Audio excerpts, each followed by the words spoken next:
classic timepiece almost. Anyway, but the white stripes here, when I first saw the iPhone 6 and Plus, I thought, man, that's just kind of like tacky.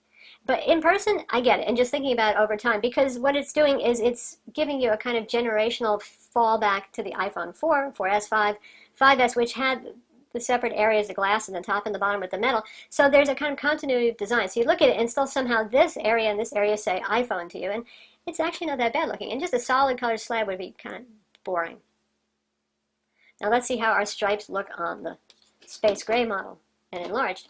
A bit more subtle there. You've got light gray versus dark gray, and depending how you're looking at how the light's reflecting, this might actually look like the darker gray here. In person, it looks lighter than the material here. On the video, it's showing up as kind of darker, which is kind of funny. And then there's the white one, which is, well, white face, and then just a lighter anodized aluminum here.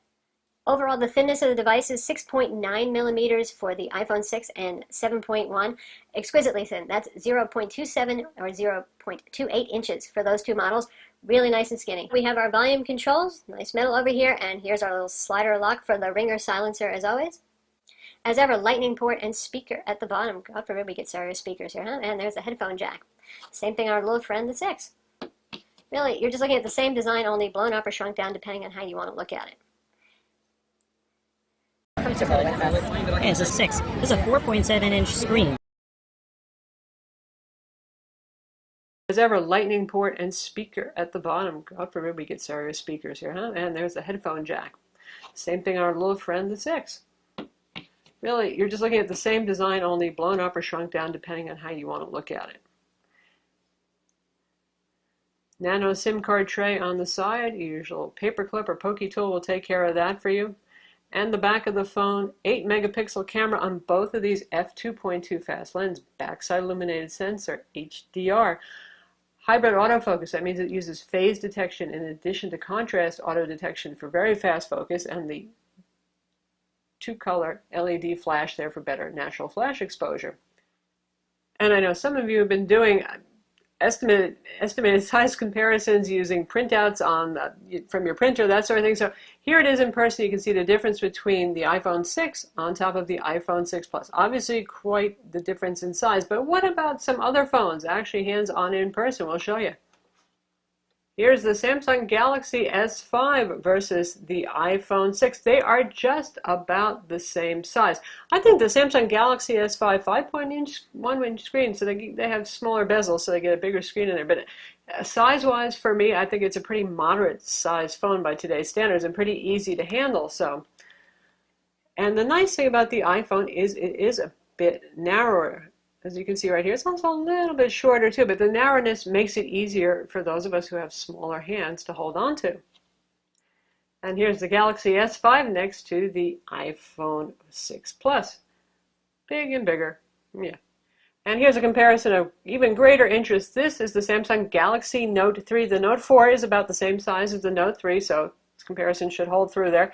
And you can see they're just about the same size, but the iPhone 6 Plus is actually a little bit taller. It's a quite tall and narrow phone. So those of you who have skinny jeans and not very deep pockets, well, that one's certainly going to be sticking out a bit more. And if we superimpose them, once again,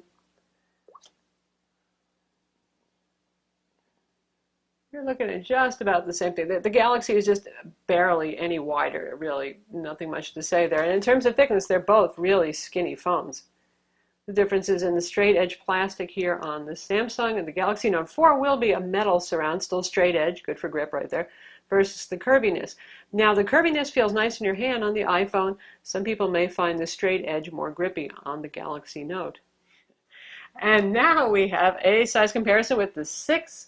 This is the LG G3 and the iPhone 6 Plus. So the LG G3 is somewhere in between. It has a 5.5-inch display and currently one of the Android flagships.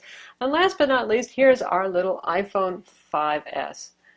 Looks absolutely absurdly small next to, well, the 6 Plus. And then if we put it down at the other end, let's go down here now, and you can see, but not too absurdly different when you compare it to the 6. So you get the idea now, hopefully, about size comparisons and which one might be good for you. Both phones obviously support 4G LTE, and pretty much like with the iPhone 5S, there's really very few models that are being sold in the US, and they're more interchangeable than you might realize. I know a lot of people have been buying the T-Mobile one.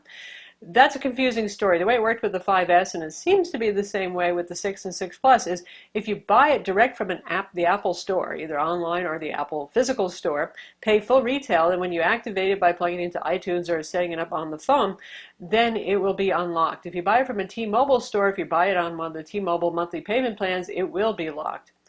And the Verizon one, well, it is always unlocked because that was the price Verizon had to pay for getting a lot of nice, juicy 700 megahertz LTE spectrum. The government said, haha, well, in return, you have to sell your phones unlocked. I'm sure Verizon's not thrilled that people know that, but that could also be an option for those of you who want an unlocked phone. There are 16 LTE bands supported in the models available in the US. By the way, Sprint still uses a